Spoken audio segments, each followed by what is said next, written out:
What's up, founders and investors? Welcome back to Next Round Ready. I'm your host, Chris. Today we have Charlie O'Donnell. This is the first retired investor I'm talking to, so I'm excited for this conversation. Retired makes it seem different than how I think about it. One, it makes me feel a little older. Two, I still have a portfolio to manage and hopefully more exits on the come. So I think there needs to be a different word for that. Like inactive or something like that? Yeah, although I feel pretty busy these days too. Maybe by the end of this pod, we'll figure out what the Yeah, right we'll word. come up with something. 'Cause I think a lot of investors kind of fall in that bucket where they're not constantly reviewing founders and looking at new companies and trying to invest in something new every day, but they still work with founders and they have a portfolio and they're kind of advisors. It's like a multitude of things that just shift. I think the focus is the main thing that shifts. It's like, I'm not trying to add any more to this, but I do work with founders like every single day. Yeah, I feel a little bit actually like sometimes there are players you trade for when you're going to make the playoff run that are just good clubhouse presences, Mm. and you don't really expect them to get too many at bats, but they're somebody good to have around. So I feel like I'm not going to be in somebody's starting lineup, but I'm good to have around for your playoff run. A solid role player. Yeah, I'm not even the sixth man, right? Like I'm the eighth, ninth guy down on the bench, but I'm going to be a good impact on the younger players. I love that perspective. And what got you to this point? How did you get here where you're kind of taking a step back from what you did in the beginning of actively investing in companies and talking to as many founders as possible, where now you're more of, like you said yourself, the role player where I'm still useful. Just call on me when you need me. Yeah, sure. So just to set a little perspective, I was very fortunate to jump into venture pretty early. So like my first job out of college was on the institutional limited partner side. So no one really ever thinks of VC funds as having to raise money, right? Like you pitch to VCs, but they also have to pitch. They Yes. pitch to family offices, endowments, high net worth individuals, and institutions like pension funds. So I was at the General Motors Pension Fund, which had been an investor in venture since like the late 70s. And I used to take pitches from VCs in addition to looking at later stage direct deals and all of that. And so I was very fortunate to take a pitch from Fred Wilson and Brad Burnham from Union Square Ventures back in 2004, before they had even launched their first fund. And that's Wow. how I was able to join as the first junior person at Union Square 22 years ago now. And so I didn't have to start and sell a company. I didn't necessarily come through, a long track record of angel investing. So I jumped into venture pretty young. Now there are more junior positions, but at the time there just like weren't actually that many, especially on the early stage side. And so I was in venture for 20 years. I started leading deals when I was at First Round Capital a few years after that. 9 deals over the course of 2 years at First Round. 2 of those deals had exited while I was there. I had another couple of exits after I left. And so I took that track record to start my own firm and Brooklyn Bridge Ventures, and that was in 2012. So I raised 3 funds for Brooklyn Bridge Ventures. I did 105 companies, and usually first check, like half of those companies had not even launched. So forget about ever having raised money before. So like really, really early stage. Wow. If you're going to be that early, and now it's even more so the case, you're constantly running around, meeting everybody, right? It's a lot of work, frankly. And after each fund, every 4 years or 3 years or 2 years or whatever, you basically make a choice to opt back into venture because you have to decide, like, am I going to raise a fund 2? Am I going to raise a fund 3? Am I going to raise a fund 4? And so when the fund 4 timing came around, I really took a hard look at the situation, and there was a couple of factors at play. So one of them was, once you have a mature portfolio, the job is different than just writing checks, right? And what I realized was my most successful companies, the ones that would bring me the most joy, had kind of graduated from me. I didn't have a big fund, so I wasn't doing a bunch of follow-on checks. So, I have a company that might go public this year.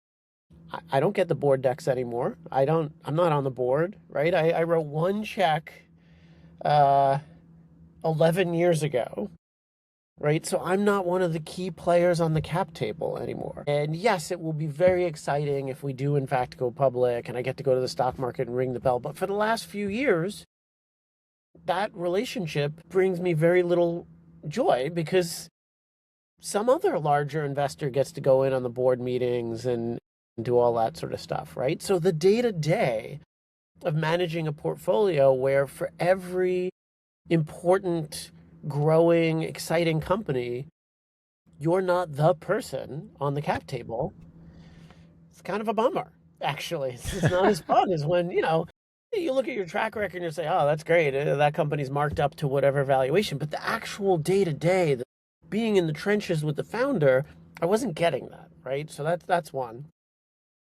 Two is, I guess, let's see, I was 33 and single and no kids when I started the fund. I'm 46 and I have a 4-year-old and a wife who would occasionally like to see me, right? Right. And so the idea of missing bedtime stories 4 or 5 nights a week is not appealing to me, to be honest. And running around to all sorts of stuff, constantly checking the phone, right? Like after this call, if I was still actively accepting pitches, I would be right to the email, right? What did I miss in the last hour, right? Because that deal, that fund making deal could be there, right? And I sort of wanted a different relationship with work, actually.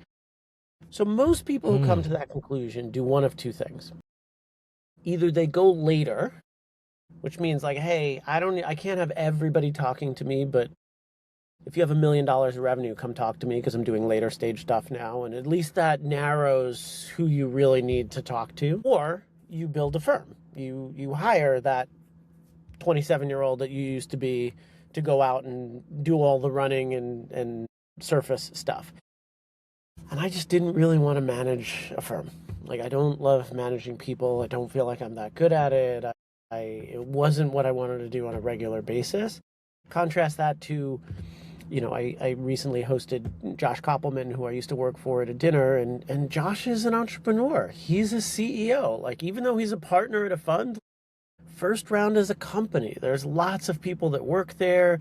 He loves tinkering with how the organization works and optimizing it and all of this sort of stuff, and loves having people work under him and all of that sort of stuff. That's not what is fun for me. So I was like, okay, well, the version of this that could be successful is not one that I would have fun doing.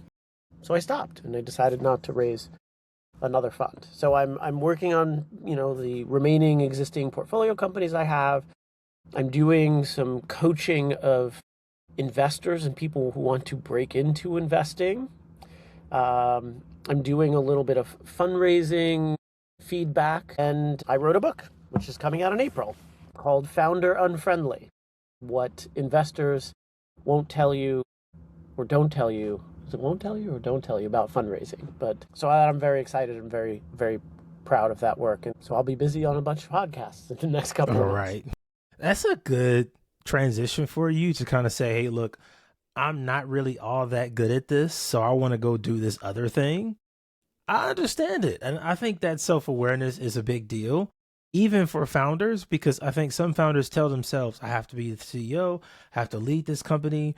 But sometimes the founder kind of getting out of the way might be the best thing for them personally and the company. But that ego is kind of what stops them. It's either that, or is this still fun for you? You might be great at it. Is it what you want to be doing? And that's a question where, you get all excited about starting a company, you raise money, even when things are going well. No one ever stops to think, is this a fun job for me? anymore? Is this the job I want to be doing, right? You could be an individual software engineer who builds something cool and then finds 5 years into the company that you're not coding anymore. You're now managing people. You're stuck in meetings all day. And that is often a common path of a lot of founding engineers, is that they love being engineers, but when something becomes successful, they're not engineers anymore, they're managers.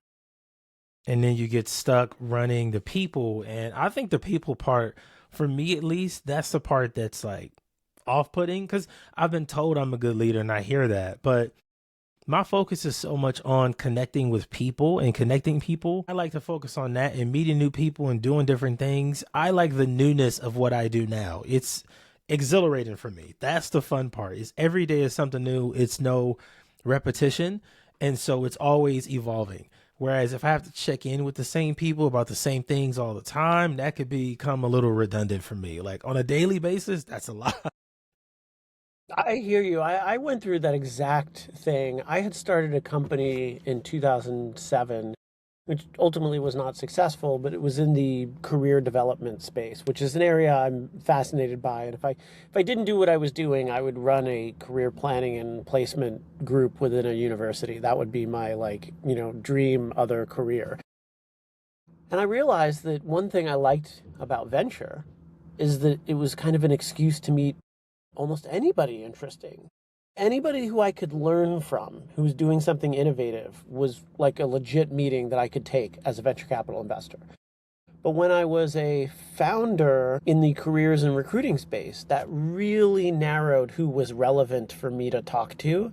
And I did not like that at all. I did not like having people that I could talk to who were interesting but not relevant to what I was doing. I like being able to say, I will talk to any interesting person as part of my job. That is fun. And as you said, the difference of looking at one thing one day and another thing and constantly learning as opposed to doing the same single path every day or same focus is a lot less interesting to me. And so, with you writing a book, what inspired you to write this book? Like, what was your kind of moment where you're like, man, I should put this in a book? Because I think everybody has these ideas, like, I should write a book, and it comes up, but rarely do people actually sit down and get really, really serious about it. So, how did you get to that point? Well, I have to say I was pretty fortunate because my editor reached out to me and asked me if I would write a book because he had been following my writing. But the key to that is I really liked writing as a form of processing my thinking. So, regardless of whether anybody follows my writing, I mean, I've been writing, I post on a site called thisisgoingtobebig.com, and I've been writing, call it a blog or newsletter, for 22 years. And even if I had no followers, I would still write because it's how I process the new information that I pick up every day. It's how I make sense of things that seem related. So I really appreciate that process of writing, and I think it's very valuable. As it turns out, my editor, he had an idea in the startup space and found his way to one of the events that I put on when I was running my fund. And somehow, either through that or through bouncing around the ecosystem, realized that it wasn't something that was going to be scalable. So he decided to go back to publishing, or maybe he didn't quit. So he decided not to leave publishing. But he kind of glommed onto my writing and continued to get my posts and emails and newsletters and whatnot. And at some point, he reached out and said, hey, I really like your writing. I appreciate your take. And I think there is an opportunity for your directness and honesty and kind of blunt feedback to be an interesting book for founders. And so he's the one who, Phil Marino over at Wiley, he's the one who really tipped the process and got it started. I had thought about it for a while, but he's the real one who really got it going for me. And so, with this book, what's the main premise of it? If I pick this up, I'm walking in Barnes and Nobles and I see it, and I'm trying to get my new business book for the month I'm going to read. What's that thing I should take away from it? So, this book is going to be tough to read. And it's going to be tough to read because it's not all going to be stuff you want to hear, but it's going to be honest. And it's really for founders who, let's think about it this way. In any given room of founders, 99% of people are going to struggle to raise money from investors. That's the way the numbers work out. Now, of that 99%, and first of all, if you're going to write a book, you should write one for a bigger audience, right? So instead of writing a book for how venture-backed founders could succeed, of which there are only a few of them, I would write a rather book for everybody who's like struggling to raise. That's a much bigger audience, right? The Yes. key to this book being successful is whether founders actually want to know why and whether they're ready to be honest with themselves as to where they are relative to where the bar is and where they need to be. And I think what happens a lot of times is we get excited about entrepreneurship. You get a lot of support for posting on LinkedIn, I'm starting a new company, right? Or it feels like a lot of support because 500 people that you know go and click that little hand clap icon or whatever that is, right? How many of those people offered you money? How many of those people offered a high profile connection that would be a risk for them to offer, right? A contact, a coveted contact of theirs that you really need to impress. Otherwise, it's going to cost them some social capital. Very few, actually. And so we get these signals of excitement. And then somehow later down the line, you're 6 months into this thing, a year, 2 years into this, and it's not quite working out at the trajectory that you had hoped. And you're struggling to figure out why. And that's because you're not getting any honest feedback. It's like the whole system is not really incentivized to tell you the truth. From investors who think you're smart but don't think this is the right idea, but they don't want to tell you that because they don't want to rub you the wrong way and have you not come back to them if you do in fact figure it out one day. To your friends and family, they don't want to come off like a jerk or come off as unsupportive, so they'll keep patting you on the back and Yes. say, yeah, this will work out, right? You're smart, you'll figure it out, right? And so, like, who's really giving you that honest feedback? You can go pay $10,000 for somebody to go fix your deck for you. They're not going to say, actually, this idea is not going to work. You shouldn't spend money with us to do this. Or a development shop who's going to build this app is not going to tell you, listen, no one needs this app. Don't pay us $100,000. Right. Like, nobody across the board is incentivized. And I really feel like I can do the most good by saying, let me be honest with you about the level of work that it takes to get here and where you need to be in the process you need to be at and what the feedback you're hearing from investors and what it really means. That's how I can feel like I can be the most helpful. And some people might think I'm a jerk for it, but my people are the ones who are like, thanks, that was the first real piece of feedback and I get where I need to be. That was hard to hear, but thank you. And that's my goal with it. I will say now that I spent all my time doing what you used to do of reviewing companies, like my DMs on LinkedIn are insane, TikTok, even email. It's just, and the inbound is absurd at this point. It's 10 to 15 companies a day. And the hardest thing is to let a founder know, hey, this is not venture scale. That's the hardest thing because it's like their hope is they can raise capital. If they put money into it, then it'll go be successful. But I'm like, investors are going to see this idea and it's not worth their time or money. Just plain and simple. And Is that hard for you? it's hard to say. I found different ways to say it. It's become very easy for me because I feel like I'm giving them a gift. I am True. just wired like this. I am fully confident that I am doing better by you than everyone who is saying otherwise. So it's That easy. It's that's super true. easy for And me. I think what I always try to do is not because I don't want to come off as rude. I think a lot of people they label being direct and it's just rude or mean. I don't want to do that. It's more like I try to give them a reason why, not just say it, but when you add that layer into as to why, it helps them kind of digest it and process it more. I'm not just like, this isn't venture scale and I never respond to anything else. It's like, this isn't venture scale because of this, because of that, and that.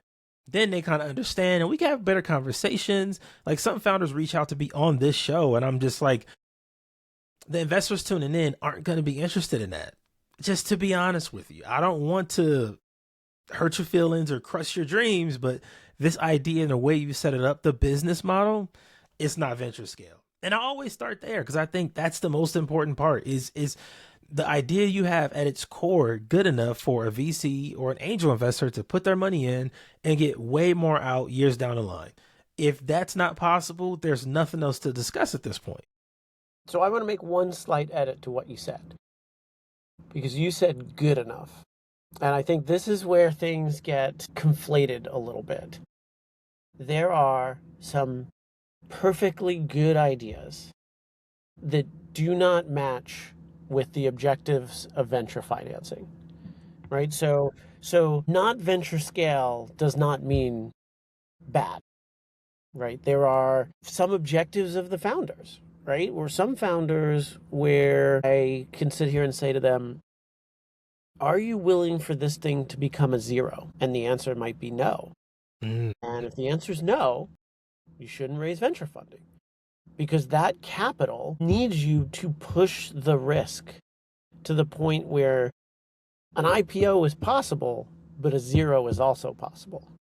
And if you literally cannot handle the zero, then this is not the right type of capital for you. And that's really an important consideration. It's not good business versus bad business. It's not important problem versus unimportant problem. It's really just trying to find a fit, right? There are some important problems worth solving that venture capital dollars are just not the right way to solve it. They just don't check off all the boxes that you need. So that's one way I try and move people off of. I don't want them to hear that I'm saying your idea is not important enough or you're not capable, right? It's Yeah, like, this I type of agree. financing is not right for you. Yeah, I agree. And I think that's where I bring up that bootstrapping is not this terrible thing. It's not something you should run away from. I think some of the ideas, it's like, you really don't need VC money to do this.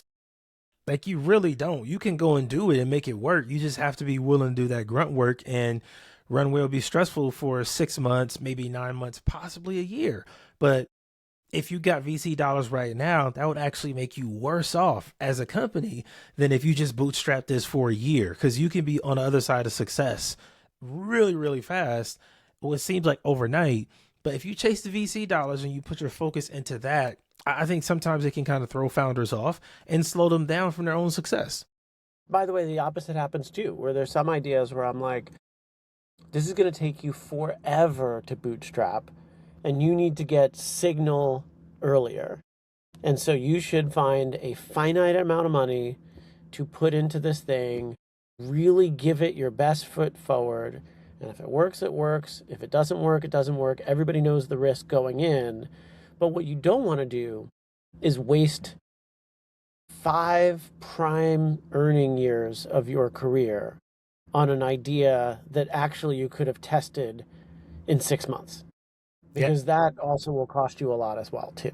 That fear of like not failing, it's so weird to me because if I'm going to fail, I want to fail as fast as possible. Oh yeah. Like when I was younger, I was 15 and I lived in Westwood by UCLA, and I was able to get on campus. I was already like 6'1" at the time. I was able to get on campus and get into the Wooden Center where all the college guys would play. And I'm 15, so these are like grown men. And like I realized then that I had work to do if I wanted to be a professional basketball player, because I wouldn't play against guys that were already on the level I was going to. I wanted to see what it would look like. That fear of failure has just never been in me. And I try to tell founders, test your idea better, faster, because the sooner it can fall apart, the better you go build something else. Like, just go move on to the next thing. Don't even get mad or cry about it. Ideas are a dime a dozen. Go and get another one. Just stay locked in. If anything, don't lose your confidence. Now you have confidence that that was the wrong thing, maybe, but you as a founder shouldn't lose confidence. So I'm looking forward to reading your book, to really seeing your perspective on how you flip some of these startup narratives on the other side of its head. I appreciate that. Yeah, it'll be exciting to be out there, and I'm also looking forward to having it as a excuse to talk to more folks, right? Whether it's like events or podcasts and all of this sort of stuff, in a way, as you said when you introduced me before, that isn't necessarily transactional, right? Where somebody is just asking real questions and not trying to impress me to get a check. And, I'm not saying yes or no, but it's just sort of an honest conversation back and forth. And that's what I appreciate. I love it, man. I'm super excited. We'll probably have you back on right after the book comes out just so we can talk about it again. Charlie, thank you for being here, being such an amazing guest. No problem at all. Happy to be here.